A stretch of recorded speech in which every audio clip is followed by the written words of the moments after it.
I said, okay. And he said I would think about it, that he will call me. So he got back to me, he called me and said, will I be available for an interview on Friday? I said, okay, fine. Then he called back and said, no, tomorrow.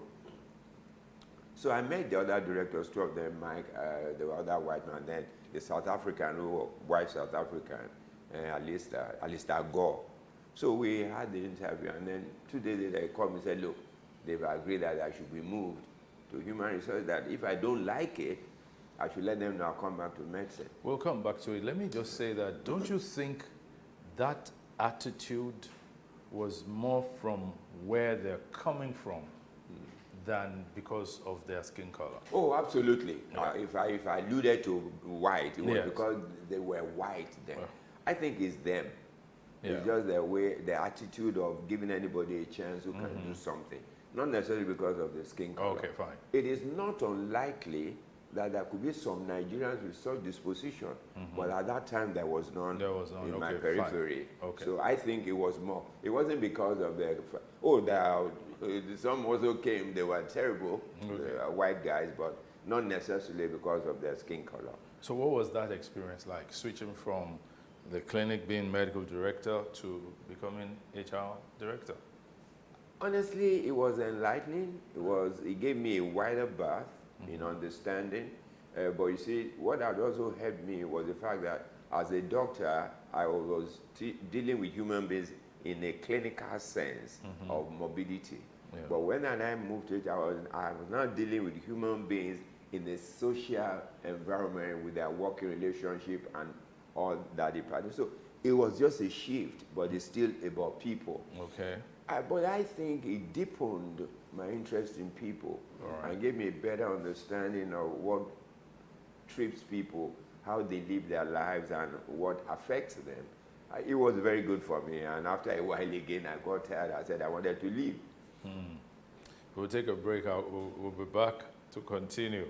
It's still Timeless Conversations. Our guest is Dr. Dokun Adedeji. We'll be back.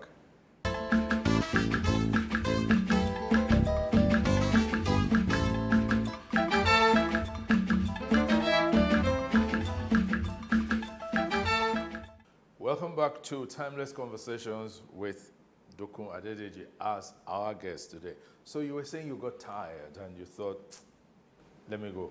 You see, it's an interesting thing about what had happened to me.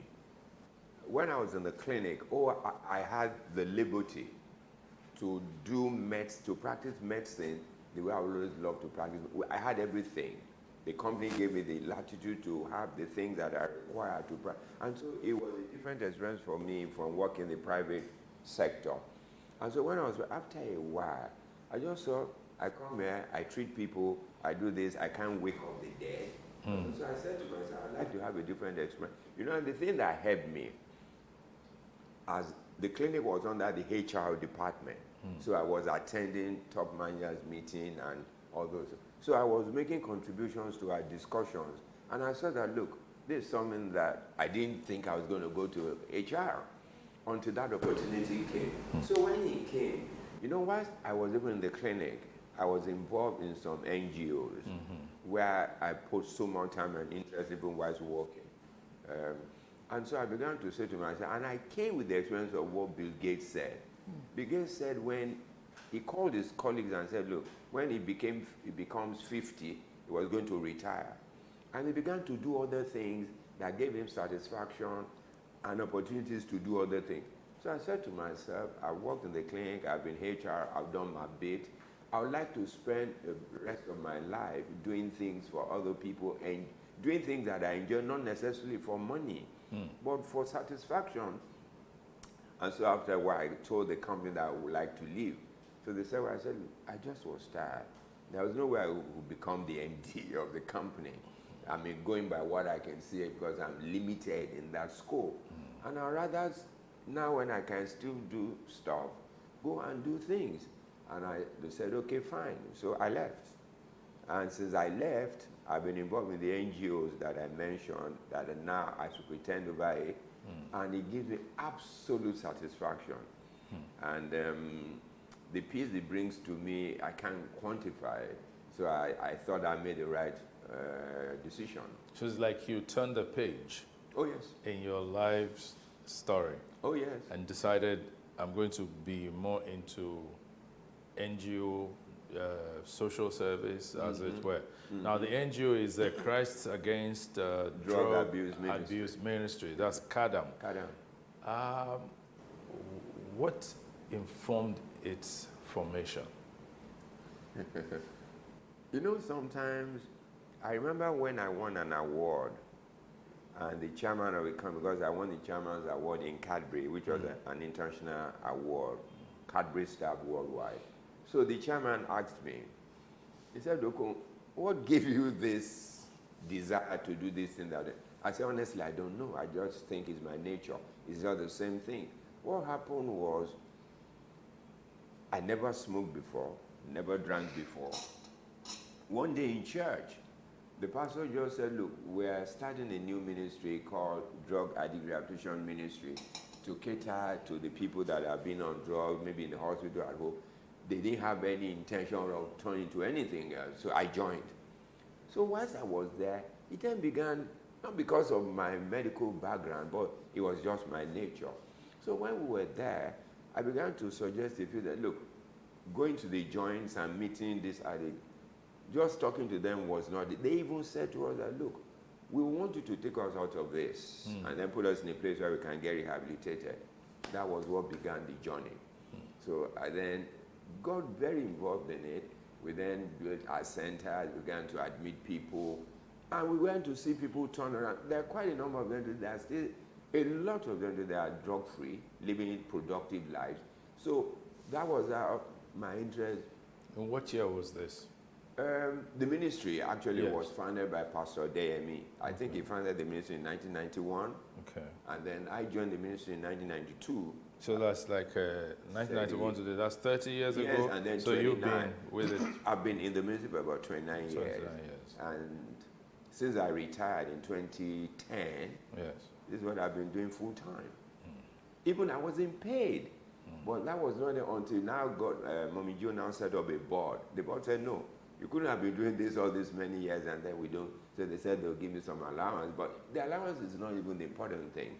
But the fact that it was touching people's lives, people's homes, people's families and parents. Let's talk about not just the testimonials yet, but the drug abuse situation in Nigeria. I know it's a global thing, but let's situate it within our own area.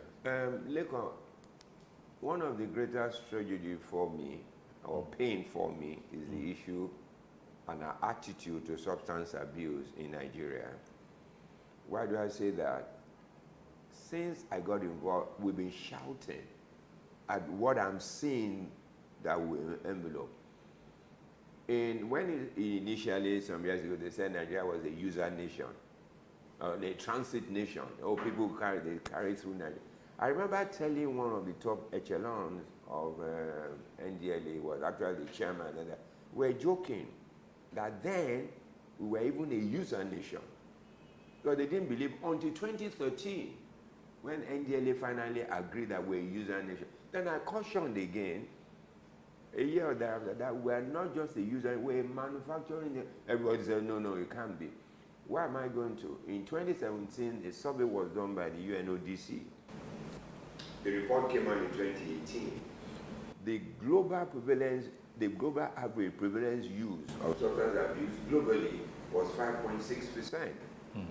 In Nigeria at that time was 14.4%, translating to over 14 million Nigerians between ages 15 and 64 that had used drugs the previous year. And let me say this, that survey probably did not take into cognizance people who do it in the office, people who do it socially, these were people they thought that were doing drugs on a regular basis. This year, the country representative of UNODC said that figure is close to 20 million. And you know, the thing that people also need to know is this. Out of every 4 substance use abuse disorders, 1 is a female. In Nigeria, the preponderance of use in Nigeria in the population is age 25 to 39, which is the economic productive years of Very. any nation. Yeah. In Nigeria today, over almost 12 million people use cannabis, Marijuana? marijuana. And I can tell you, Leko, there is no area of this country that does not have a drug joint. Freeze. Marijuana.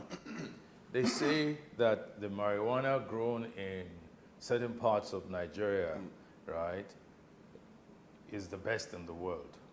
When you say is the best in the world, is there any economic opportunities derivable from that? Because I recall that even Governor Akeredolu is calling for the legalization of marijuana production. You know why I'm laughing? Incidentally, Yeah.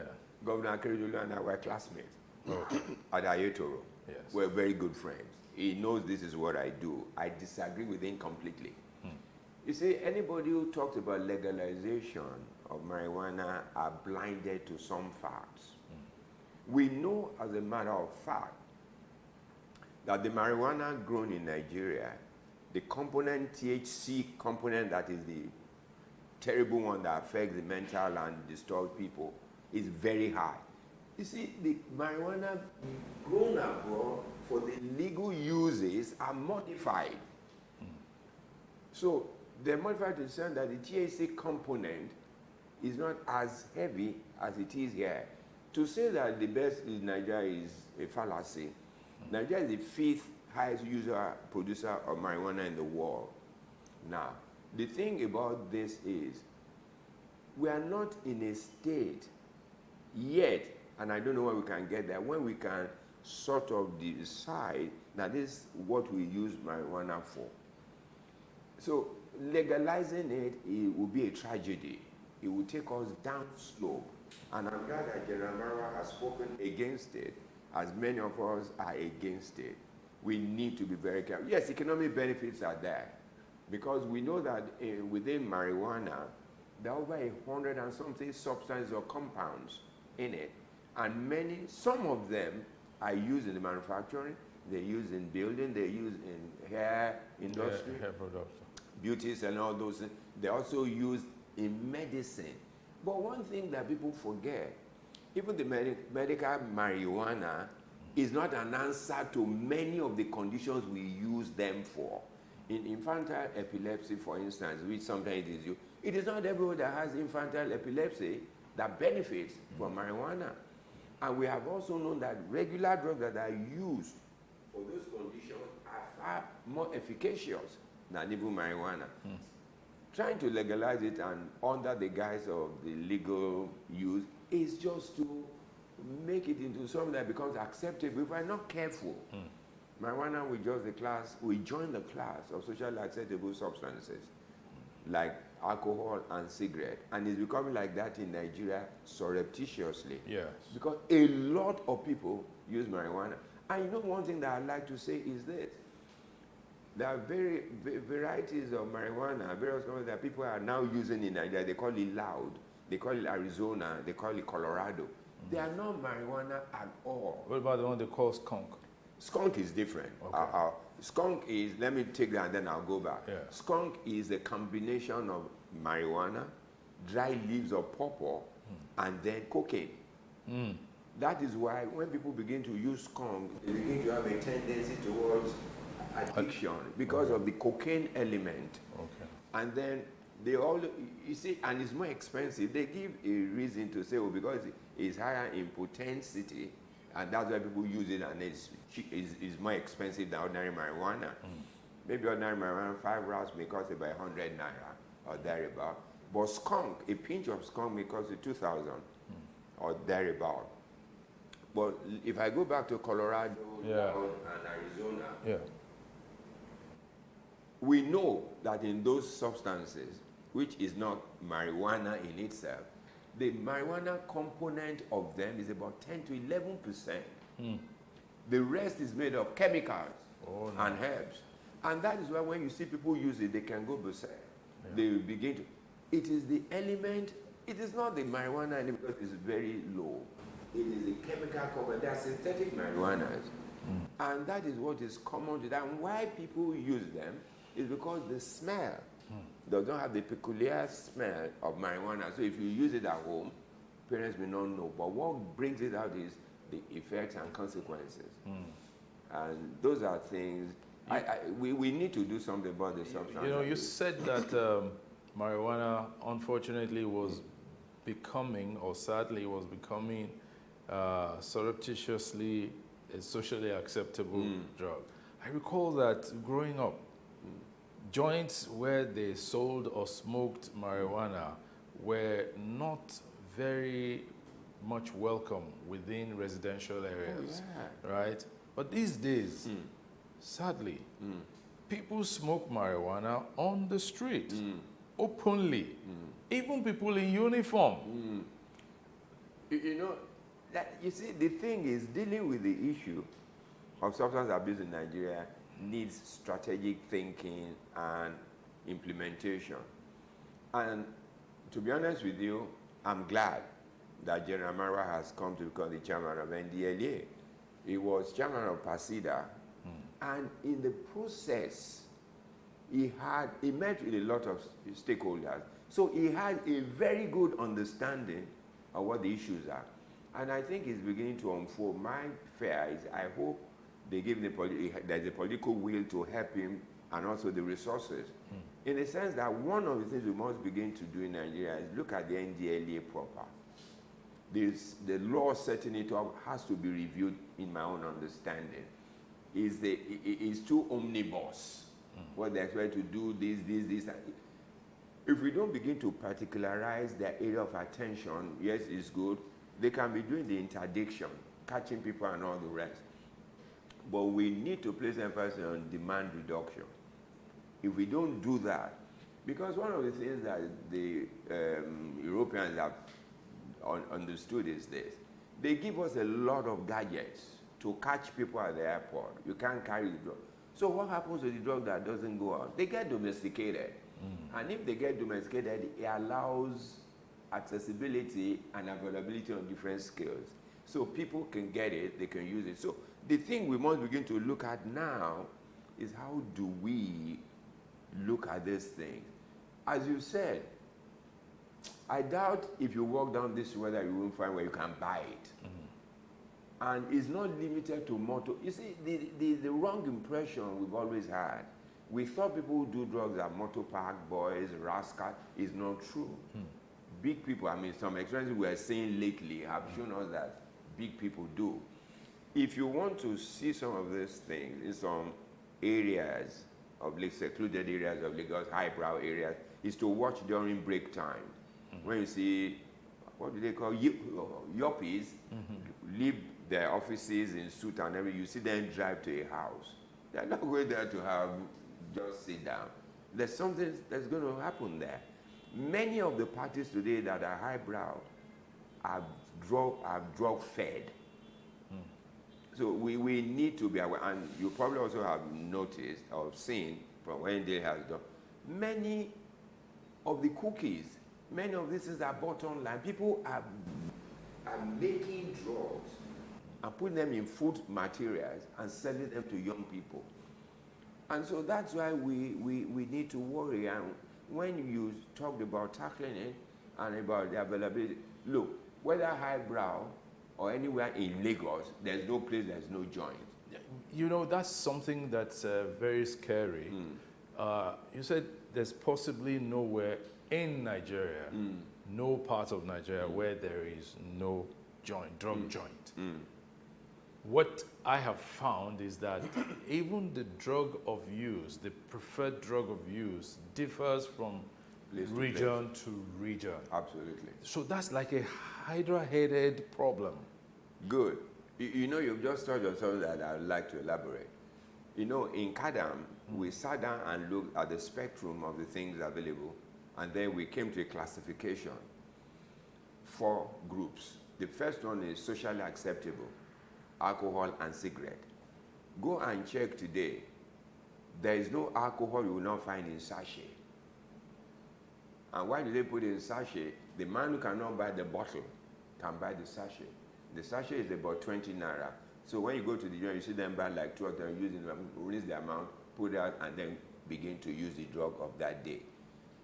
And then so it allows students to buy it. And then let's go to the next way, which is the illicit. Illicit classification, which everybody knows. Heroin, cocaine, marijuana, skunk, and all of them. And all of them. Illicit because they're illegal. You can't carry them on your person and then take them, you'll be caught. And then the third one is prescription drugs. Something like tramadol, something like Refnol, something like Valium, something like injection pentazocine. These are drugs that are prescribed in hospitals for moderate to severe cases of pain. One of the things we're beginning to find that is scary, and I'm talking very responsibly because they are being called to come and intervene. There's a particular drug called injection pentazocine, which is you can get on the counter. They call it Fortwin. It's a painkiller, which is usually used for sicklers, which has been corruptly used carelessly for sicklers. If you give pentazocine to someone, in 5 minutes the pain will disappear. You will see and say, hey, there's no pain. So it's become common because you can get it everywhere. Doctors, nurses are also beginning to abuse it. And also things like pethidine, drugs you can get in the hospital. I mean, Refnol is a drug of prescription that people get. Most of these, all these drugs that I mentioned, you can get them across the counter in Nigeria, prescription. So that's the third category. The scary one is the fourth category. We call them miscellaneous. Why do we say miscellaneous? Because you can't classify them as drugs. Petrol, nail polish remover, gum, Evostic, something like toilet fumes, pit latrine, or if a non-flowing gutter, the stuff are taken and built it into a mold and put fire to it, and then they inhale it. You see, this is not localized to Nigeria. I saw it in Kenya when I visited Kenya some years ago. Some young, you know when you see people go to dunghill to begin scavenge, you watch some of them. They will sit down, put fire to it, and stand around it. The fumes that come out produce something like methane, which is also something that they inhale. So that is why we should worry, just as you said. If I can't afford cocaine, I will afford something in that category that gives the same effect in lesser category. And then lizard dung. People will gather the white part of the lizard dung, grind it, and then put fire to it or sniff it. Oh, no. And also, around Pakistan, Eastern Asia, they use scorpion.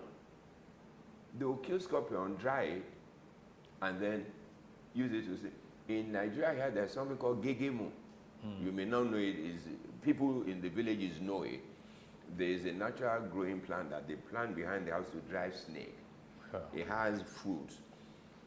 How students knew that it could get them high, I don't know. It was one of the universities that I went to in Nigeria, in Southwest, that told me they will pluck the leaves, they will boil it as if they boil vegetable.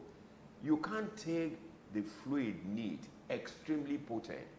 So they'll put it in bottles. When you go to parties, they'll be giving you a bit. The fruit, they will pluck it, dry it, grind it, either sniff it, or put it in alcohol. So when you talk about, there are different areas. We know that in some places, they put some of this in AC. What? So when people, AC vent. So that's why you see them, they have their closed parties. They can do this, so they get high. But what does that getting high do to them or do for them?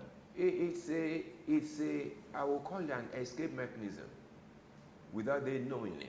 Because what they mean is, when I do this, truly, there's a high that comes with sniffing or taking these things. And the high is ephemeral. What do I mean by that? You take it, it makes you feel, oh, I'm on top of the world. Your problems, your pain seem to disappear. But it's like a Mexican story. A man carried a lot of load on his head. And he said, let me rest. He put it and he sleeps. And when he wakes up, what does he do? He picks up his load. It's the same thing with addiction. It gives a kind of freedom. I've taken it, I feel high. But the problem you are running away from, they don't disappear because you've taken something. No, When you wake up, you pick up your problem. right away. So unless people begin, you see, there's a lot of work to do if you're getting people to understand why they should not get high at all. I'll come back to that. Lot of work to do. Let's just take a short break now, and then we'll continue. We're going on a break now.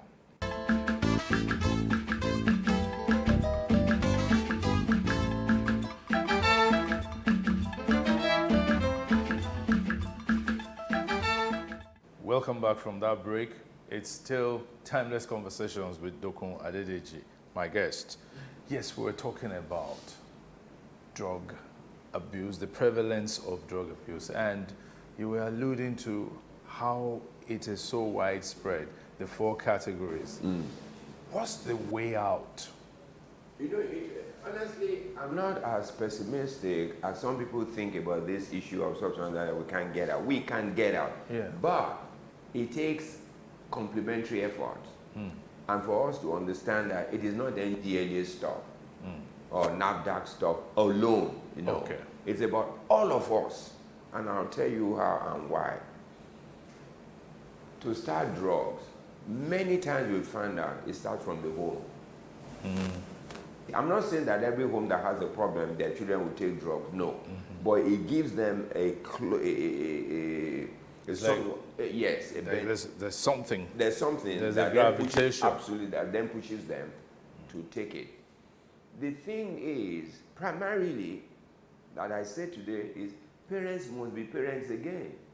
You and I grew up in a society that it takes a village to train a child. Yeah.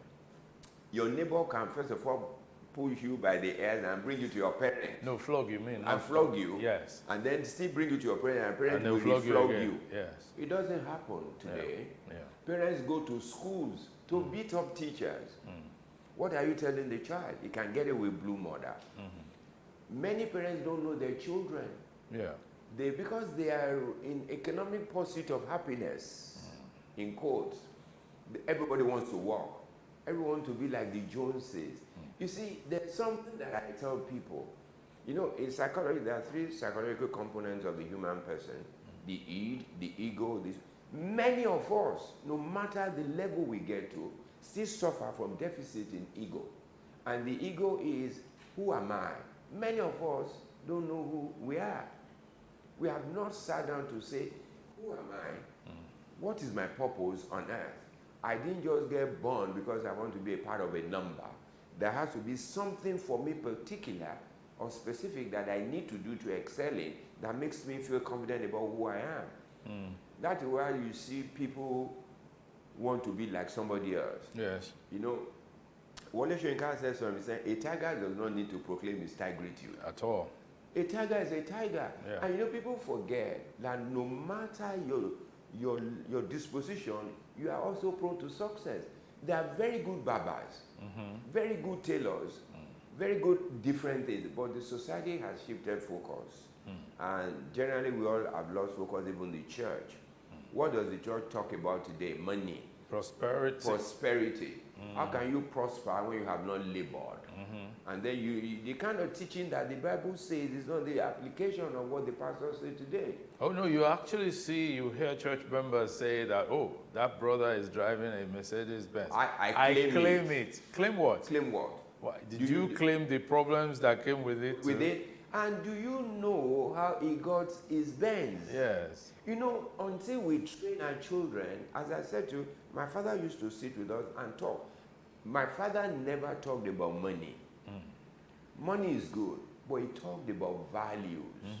And you see, I think Yoruba say when you are on the road, you are pursuing money or something, and you meet honor on the road. Yes, no. So you better take the honor. You better take the honor because money will come with the honor. Yeah. But you see, we are pursuing money at the detriment of honor and value. What is wrong with our society today? Look at it. We blame the young people for this. It's not true. What did they see? What examples? Who are the role models for young people today? Absent. The people they see are the hooligans that the media will promote, put them on pages and flash them up. Yeah. Do they talk about people like Dr. Korade? Yeah. Do they talk about the lady who found money at the airport and returned I it. returned it, yeah. Or there was a boy I read lately in Uniben who did something, and the dean had to recognize it. The guy couldn't pay his school fees. He found money. He returned it that would have paid the school fees. Do we talk about them? Does social media carry those kind of stories? Yeah. No. We carry the story of somebody who just, all these Yahoo boys. Yes. Somebody who came into huge money, Money. all of a sudden. All of a sudden. Yeah. And then nobody, even parents. Don't. So when you look at the issue of drug, it's all those things. So if we're going to deal with it, we have to deal with it in a manner that parents understand what their roles are, and then the society also knows. You know, the problem with society is we're too quick to judge. We never give second chances to people. People that you read about, biographies and everything, if the world didn't give them second chances, look at Obama. Yes. If you read the story, you will know this is a classical story of somebody who would have missed it. Look at who he became. Yeah. We don't talk to today about those things. I just read a book lately called Beautiful Things on drugs, written by Joe Biden's son, Hunter Yes. Biden. Yeah. If any parent read that book, they should have a different paradigm shift as to how to deal with their children. In all the issues and all the years of addiction, Joe Biden and his wife Jill never derided this boy, never denounced him and threw him out of the house. They just said, we will stand with you. And he wrote it in the book. Those were some of the elements that kept him. So the society must begin to understand these vices grew out of our own situation. We all together must work together to help these people. I know that there's a huge prevalence of drug use amongst the very young generation, especially university students. What's the relationship between CADAM and the universities? Both private and... Most private. Usually, our relationship is stronger with private universities, and particularly the Christian universities. Okay. One started with us and saw the result, and the others learned from them. And we also now wrote in order to help the students, because many universities, out of ignorance, were expelling students. The final year. And we say to them, that is counterproductive, which is one of the things that General Marwa is now talking about. The first attempt in helping should not be punitive. We should not punish users because they are victims. So that is double jeopardy. So we wrote to the universities and said, look, we will be willing to help you. Come and visit us and see what we do. Let them come when you catch them. We will help them with rehabilitation. We will certify them. They'll go back to school. Then if you watch them, many of them have graduated. So from university? Oh, from university. That's oh, yes, very I know quite many are doctors and nurses and even pilots today. Fantastic. That graduated from us. So that gave them, and they said, why don't we try? This is not to say that every one of them they sent to us do that. 2, 3 still fail, and then they expel them because they have tried enough. But they have seen a measure of success. So you're saying the first step is not... It's not rustication. It's not punishment. Even if you're going to punish, let it be a lesser level. Let's say we suspend you for a semester. Go to so place or wherever you choose. Go and get rehabilitated. Bring a certification that you have stopped. We will take you back to school. We will, because what schools today check at random. Yeah. So they are not called if you do well. And they'll be watching, because what we say to them is when they come and finish with us, let a lecturer who has understanding be watching over them, report to the lecturer maybe once in 2 weeks. How are you doing? Look at it, but don't begin to... Which I found out can last about 30 days within the system. I mean, what does that mean? And there are other sources of getting THC? You know, the interesting thing is, if these guys are smart. Yes. Catching out the university authorities. Some university authorities test, but they don't catch anyone, depending on what what these boys use. So You don't say boys only. no, girls. Oh, girls. Yes. No, you'll be surprised that this is not limited to the men folk. Women do as much drugs as men. So I use boys because in a general sense. Yes. So the thing is, if you find it true, you find it. But it doesn't mean that the person is on a regular use. Okay. Because if you use cannabis, if you don't use it within the next 2 weeks, you can still test positive. And but you know, some of the things we are telling universities, do these things with caution. Because there are some natural tablets prescribed in hospital that can make you have a false positive result Okay. with this test. For instance, let me give you, if you take Aleve, Aleve is an analgesic. Yes. If you take it, if they test you, they'll find THC. There'll be a false positive for THC. And so just like other drugs, there are a few, we call them non-steroidal anti-inflammatory drugs. Okay. Some of them can give you a false positive for THC. So you can't then find THC and say, oh, surely this guy, you must interrogate the fact. First of all, test and find results. Don't say this is what we found. Do you do this? Do you do this? So that you do not put the university in a difficult position.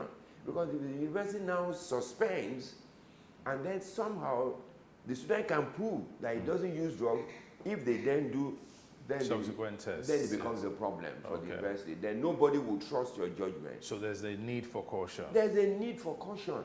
And you see, one of the things we also told the university, who catches someone to take for test? You need to be careful. There must be, the security can catch, but they must hand over to someone with more authority and understanding who can then say, we'll do this. If you don't do that and it becomes the security who can just take, then they will make mistakes. Yeah. And what we also told universities, all this noise about drugs, they don't grow in the universities. They got brought in. Yes. Some of the staff of the university are culpable. In the kitchen, in the laundry, the marijuana, The Okada. dispatch person. Yes, all those things are people who can bring this to this. There's one particular student I saw last week who said to me that within his school, I won't mention the university, it's a Christian university. He said in their school they use Colorado. So I asked him why. He said in the test kit of the university, Colorado does not show. It's not detected. So they use it on a grand scale. To get it within the campus from people who sell it as students starts from 2,000, 2,500 to 3,000. So he now has a friend who is in a public institution who brings it, who gets it from outside for about 500 naira. So he brings it to him. But that guy was coming one day to supply it. Both of them got caught. He was tested, it was negative, although he uses. The other person who brought was positive because he uses other things. So he was suspended or expelled. So we said to him, we will rehabilitate him and do a letter to your university that this is this, and then give you a second chance. But public institutions don't really care. You come, I mean, you can imagine that population in some of these public institutions, how would they be bothering themselves? But they have to bother because they are producing people for the outside market. The same way the workplace needs to begin to bother today in terms of the people they employ. Because if you are not careful, you will employ them to your system and they begin to grow within your system. And the drug they take does not have to be some, it can be an innocuous thing. If you see somebody in the office, for instance, who is taking a particular beverage, put it on his table, the same bottle or container for like 3 hours is not, it must be strange to you. Or somebody has a flask. You know, there's this singer who sang one time, water bottle. Yes. Those things are not just strict water bottle. Nobody goes to a party carry water bottle. Yes. So you must know that there's something in it. So I'm talking about this because we must begin to be observant of the current practices in our environment to help us take decisions. But this whole situation looks so bleak. Is there a way out? Oh, of course there is. You are optimistic? I'm optimistic.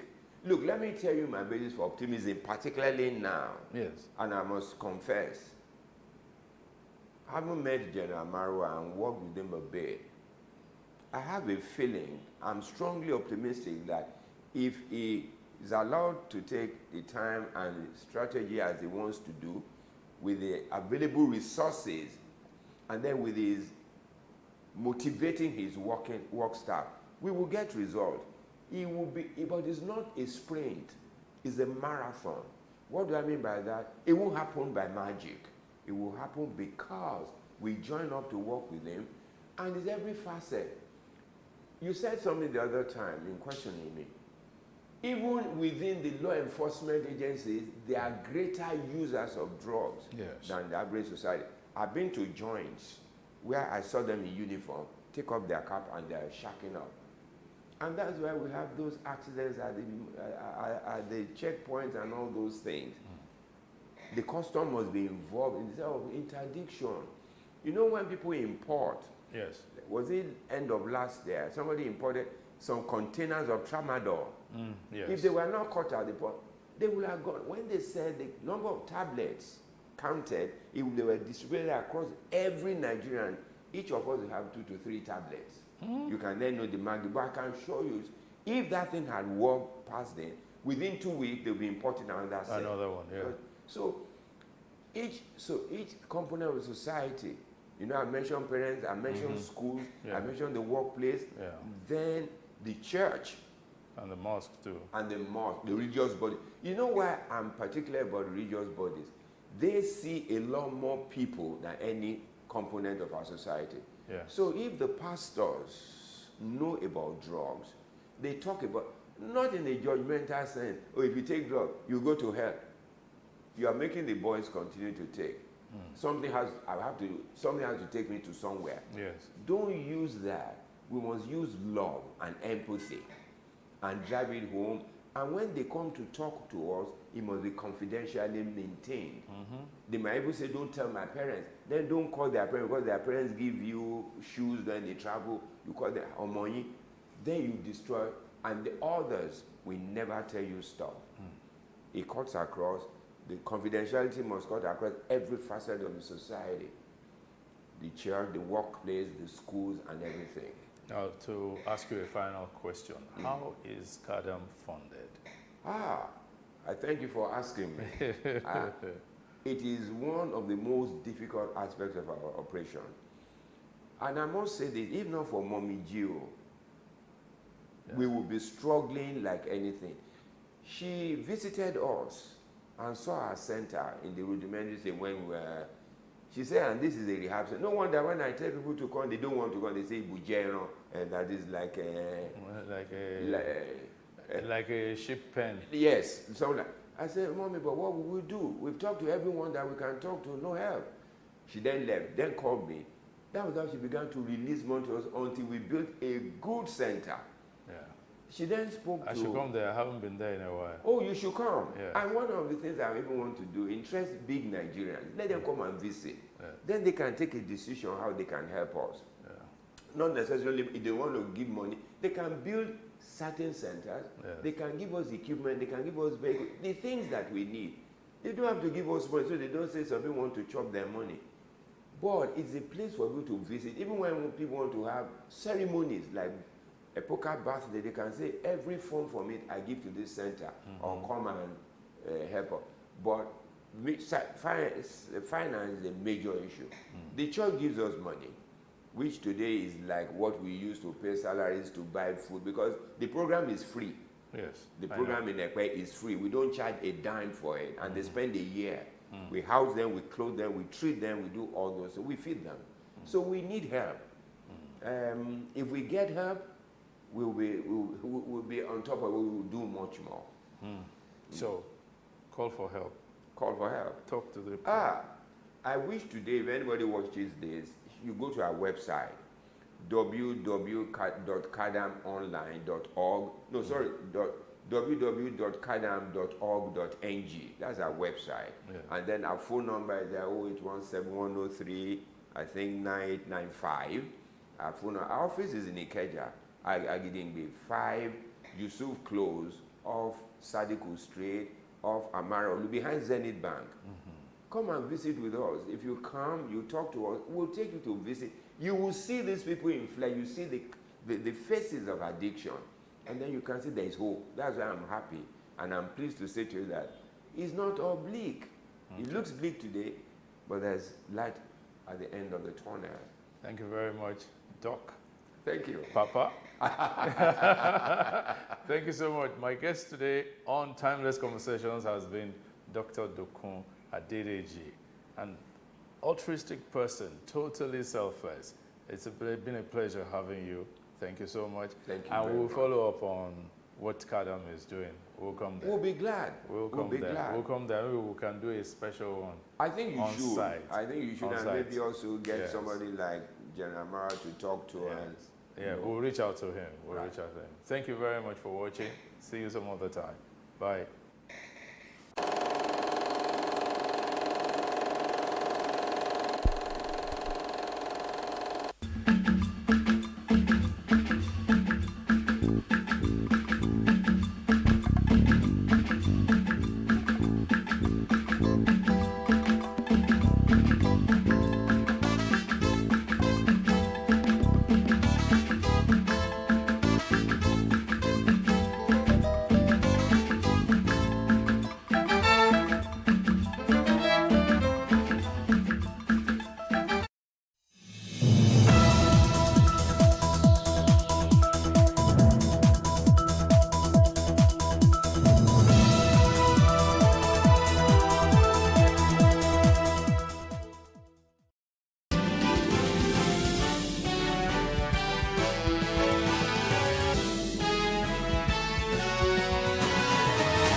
A very good afternoon. I am Emmanuel Olubobokun. This is News Brief.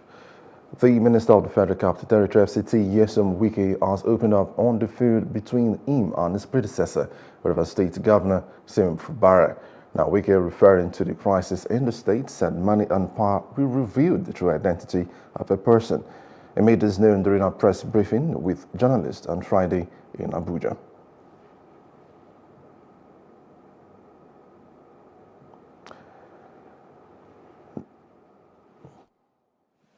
Federal government fucked me to the point that I couldn't have even done, I would have lost focus.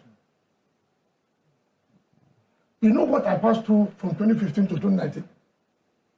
You know what I passed through in 2019 election?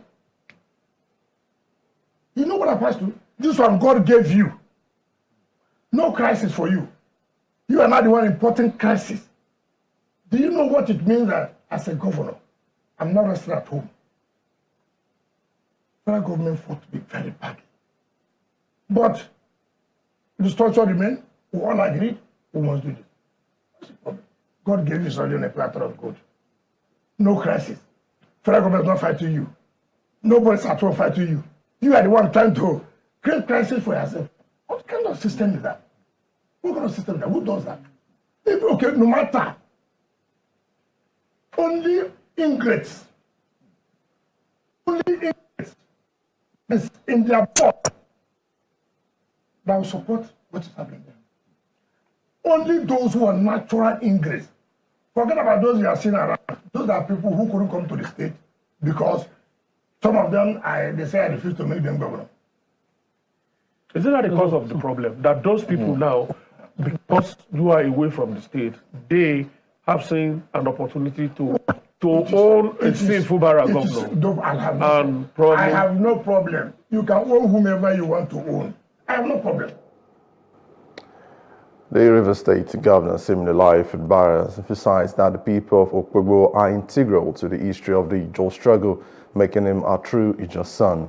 He dismissed accusations that label him as a non-Ijaw, stating that such individuals are not familiar with the history of the struggle and made Ijaw a reputable class of people.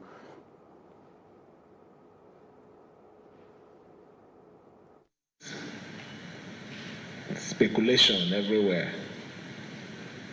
Fubara is not a core Ijaw. Fubara is a half-baked Ijaw. Ijaw is not complete without Opopo.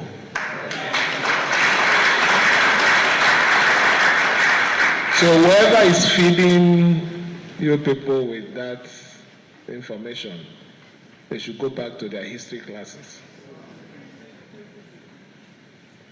You can't talk about the just struggle without the Opopo, the Boni, the Calabaris. We had our own line, trade line at that time. And for you to occupy a trade line, it means you are a true German. So for the record, I'm a full-blooded, up to my bone, I'm a German. There is this. President Bola Tinubu has reserved a crisis between faction loyal to Ondo State Governor Rotimi Akeredolu and the Deputy Governor Lucky Aiyedatiwa. After negotiations, Tinubu advised opposing parties to embrace peace and also maintain the status quo. Now, Aiyedatiwa pledged to embrace everyone and work together in decision-making. As the Ondo State APC chairman, Adetime, expressed delight at the outcome and expressed gratitude for Tinubu's leadership. Still on the news brief, the president has also received Kogi State Governor-elect Usman Ododo and Governor Hope Uzodinma of Imo State at the presidential villa Abuja. The meeting also had in attendance the national chairman of the All Progressive Congress, Abdullahi Ganduje, and the governor, Yahaya Bello of Kogi State. Now, speaking at the meeting, Tinubu congratulated Ododo on his election and Uzodinma on his re-election for a second term of 4 years. We record that Ododo had defeated Murtala Jakau of the Social Democratic Party SDP and Dino Melaye of the People's Democratic Party PDP in the just concluded Kogi gubernatorial election. Now, Uzodinma also defeated Samuel Inyao and of the PDP and also Atan Journal of the Labour Party in the Imo State governorship election. And Yabelo is handing over to a very able and competent newly elected governor, Usman Ododo.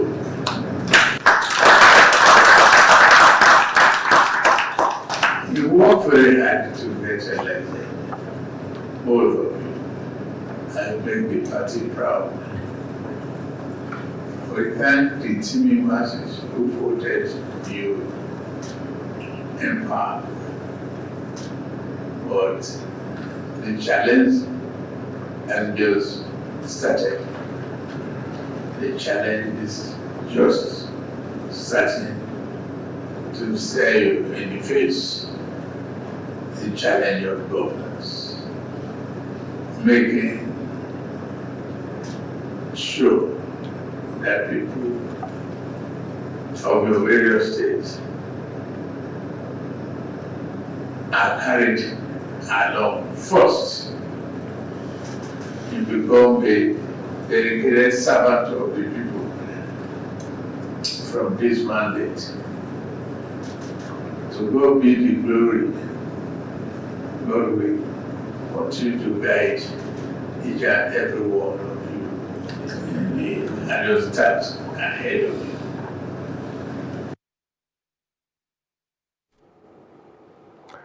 The All Progressive Congress APC in Kano State has raised concerns about a mass protest planned by the ruling New Nigeria People's Party on Saturday. The APC members who previously dominated the cabinet of the former governor, Kano State Governor Dr. Abdullahi Ganduje, have called on the security agencies to take proactive measures to avoid loss of life and properties. The NNPP government has been accused of encouraging public office holders and supporters to bully judges and also resorted to sponsored street protests to instill fear. Since the embattled leader of the NNPP, Senator Rabi Musa Kwankwaso, came back to Kano on Sunday, where he held a meeting of the party stakeholders, at the end of which they came up with a line of activities that included unleashing of violence to not only eliminate the APC in Kano, but also to make it ungovernable in the event of Supreme Court judgment in favor of APC. We have it from reliable sources that they are planning a mass protest on Saturday, during which key figures of the APC will be targeted, if possible, to eliminate them. The NNPP resorted to threatening to kill the judges of the tribunal should the verdict of the court eventually be announced and not in their favor. Meanwhile, the Kano State Police Command has warned all Progressive Congress and the New Nigeria People's Party supporters against planned protests in Kano on Friday and Saturday. The police command has not received any formal notice from both parties about the protest, and residents are advised to remain calm and law-abiding. Both parties have signed an accord with the police command to promote sustainable peace. The Court of Appeal in Abuja has upheld Nasir Idris as the lawfully elected governor of Kebbi State, dismissing the People's Democratic Party appeal for lack of merit. Justice Ndukwe Anyawu's unanimous judgment reserved all 5 issues in favor of the governor and against the PDP. Now, she ruled that allegations of forgery of testimonial against the Deputy Governor Abubakar Umar Tafida were not established as required by law, and that non-compliance with the Electoral Act provisions could not stand. Justice Ayawe affirmed the Kebbi State's governorship election petitions tribunal decision. Now, still moving on the news brief, Nigeria's Inspector General of Police, Kayode Egbetogu, has acknowledged the manpower deficit in the country's police formations during his first official visit to Ilorin. Egbetogu, who previously served as Commissioner of Police in Kwara State, stated that the police under his command are building a competent, service-driven, rule of law compliance force. Police force that will be so well positioned to respond to the dynamics of crimes and criminalities in our communities. And to achieve this, all of you have to key into this vision. We are paying attention to manpower. I know that there is shortage of manpower in your command. Provision of logistics for the police is a priority of government. That I can assure you. We are making efforts to increase your strength. Mr. President recently gave an approval for us to increase our yearly recruitment into the police. That is a step forward. The State Commissioner Victor Olaye highlighted a significant drop in policemen and women policing, urging the IGP to provide an armored personnel carrier. Regrettably, the population of the state has grown geometrically, while the number of policemen and women policing the state has dropped far below the accepted United Nations policing ratio of 1 policeman to 400 citizens. I would like to use this divine opportunity to request the supply of an armored personnel carrier to further enhance the security of our banks and improve our crime-fighting capacity. The General Police asserts that despite facing challenges, the police force has the necessary efficiency to deliver operational logistics to command across the country. Now, the Nigerian Army's Chaplain Services Training Week is part of the Platinum celebration activities aiming to transform the Army into a well-trained, equipped and highly motivated force for constitutional responsibilities. The Acting Director of Chaplain Services, Protestant Nigerian Army, Lieutenant Colonel Vente Ogoyeme, believes this strategic repositioning reflects the intention to connect the present with the past and the future.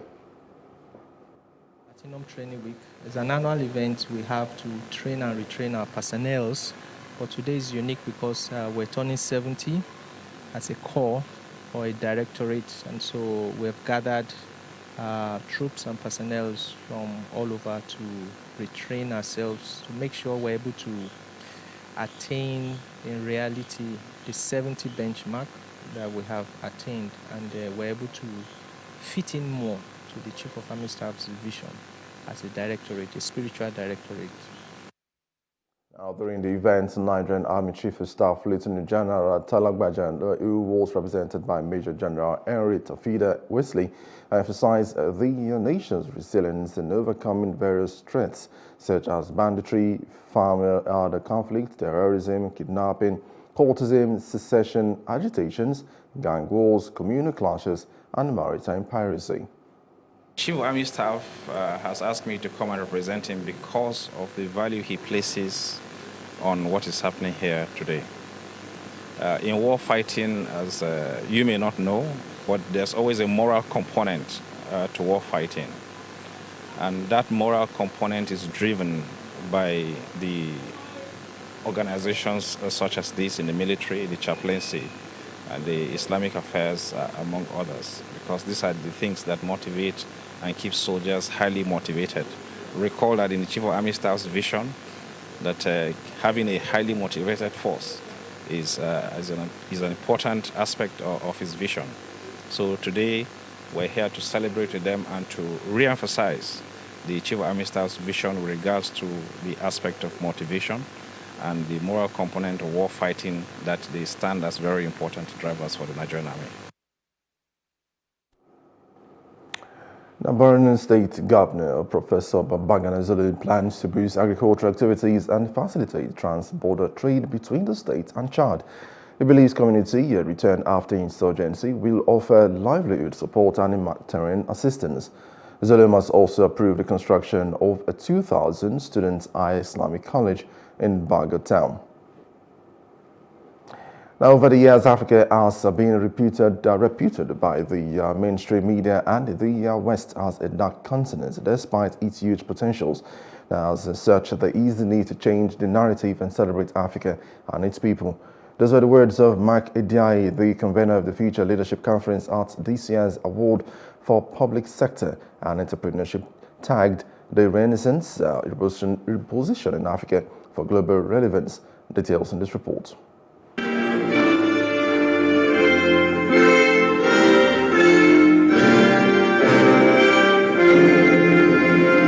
The venue is filled to capacity, and the main focus is to celebrate Africa and Africans, and indeed excellence in leadership and entrepreneurship.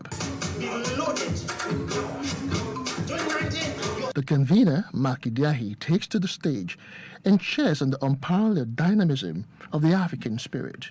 There is a deliberate attempt by the West, facilitated by the mainstream media, to underestimate the potential of Africa. The conversation continues in earnest on the way forward for the continent. No doubt the choice of the speakers is informed on their passion in telling the African story. First time in our life as Africans, we have a plan for 50 years. Our personal identity is internalized, and that's you. So as questions are raised on why Africans do not celebrate themselves, the issue of leadership also takes center stage. While we celebrate our GDP as Africa, one of those top 50 companies, their revenue and their capitalization is more than our continental GDP. So that's something to think about.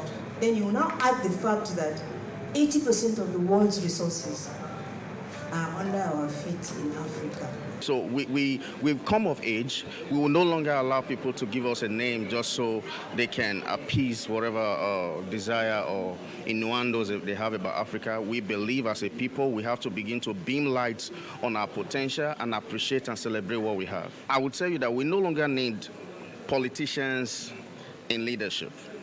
Over the years, we have had politicians in leadership, and look at where that brought us. It is almost as if we clamor for new regime, new set of leaders, then eventually when they are voted into power, it's almost as if we find ourselves in a war situation.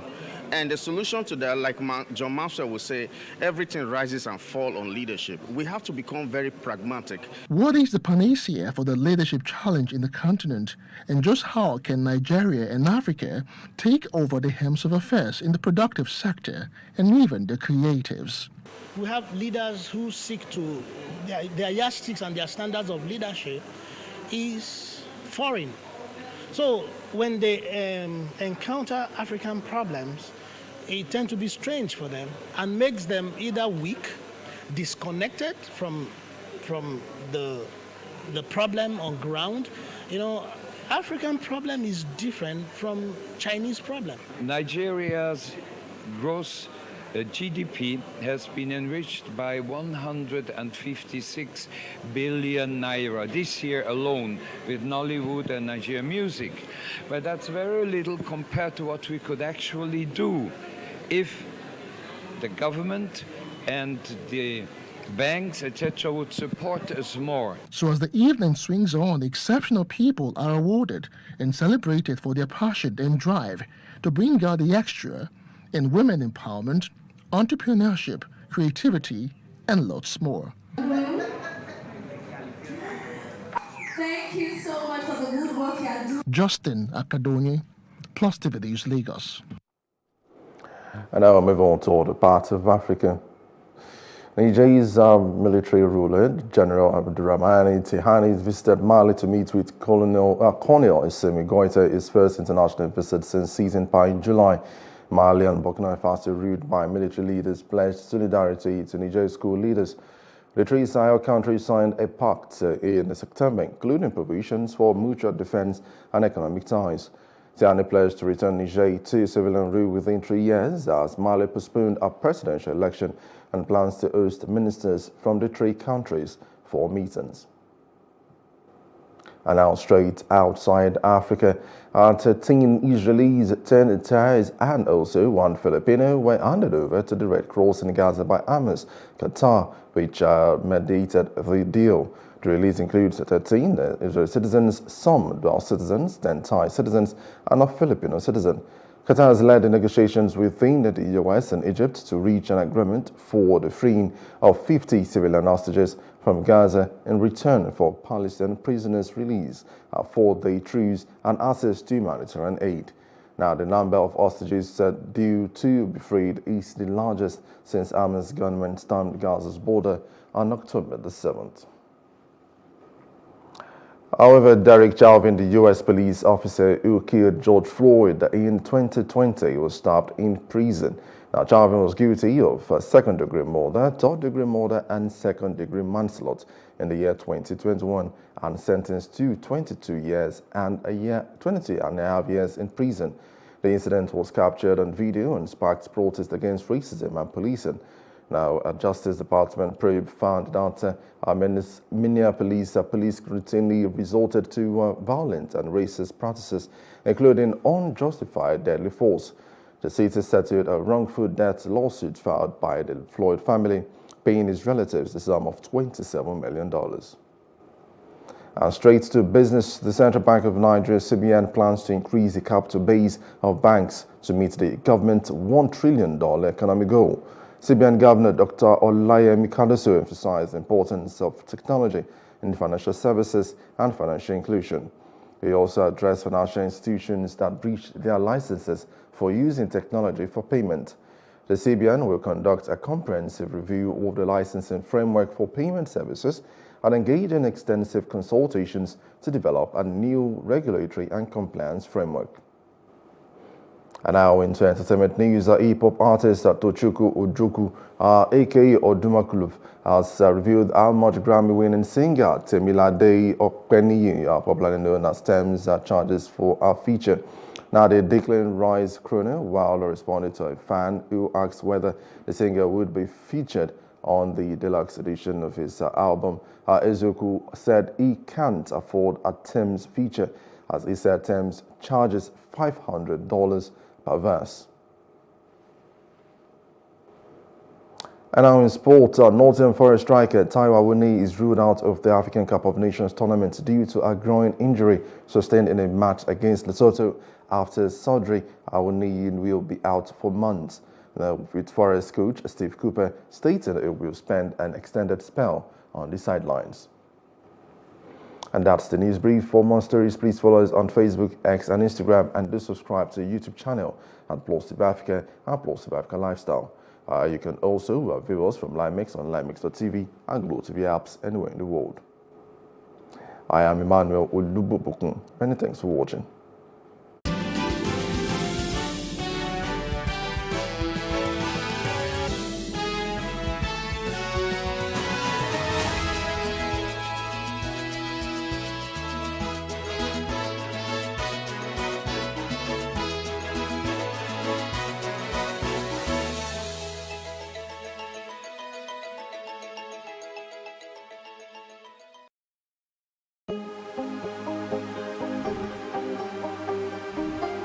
Is it for upcoming artists to blow in Nigeria?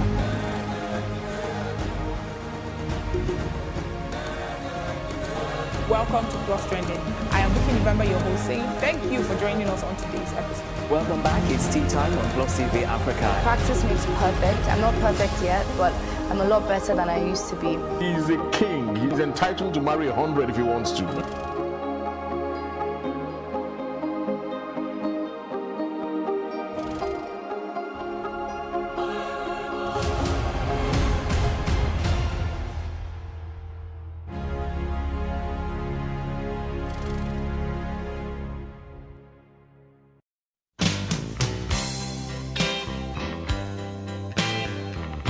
From a very young age, we are asked what we would like to become when we grow up.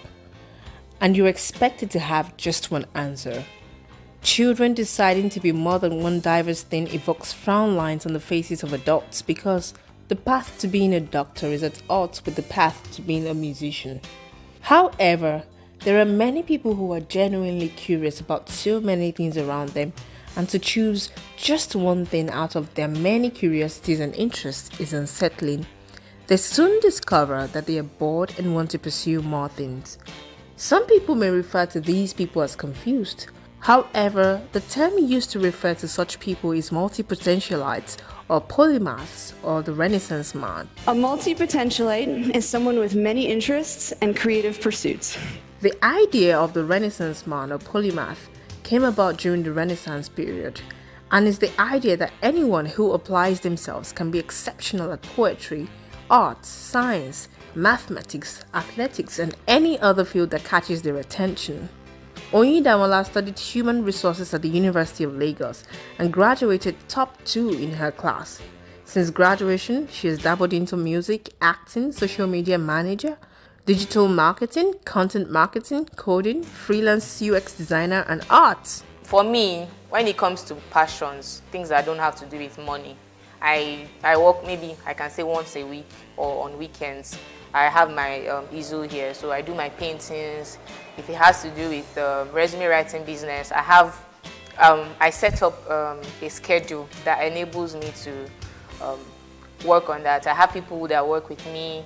Once a client comes in, there's step-by-step process. It's been assigned. We have processes. So these things, this structure helps me keeps my life in focus. Everything has a structure, and sometimes I don't like. I go with the flow as well. I can just wake up. I have my stylus pen here, and I'm just like I feel like drawing on my phone.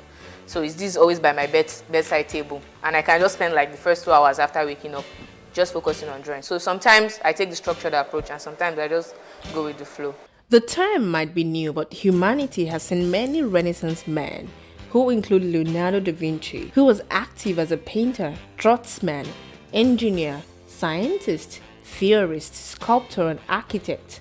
While his fame initially rested on his achievements as a painter, he also became known for his notebooks, in which he made drawings and notes on a variety of subjects, including anatomy, astronomy, botany, cartography, painting, and paleontology. Leon Battista Alberti, who was an Italian Renaissance humanist, author, artist, architect, poet, priest, linguist, philosopher, and cryptographer. Benjamin Franklin, who was an American polymath, was active as a writer, scientist, inventor, statesman, diplomat, printer, publisher, forger, and political philosopher.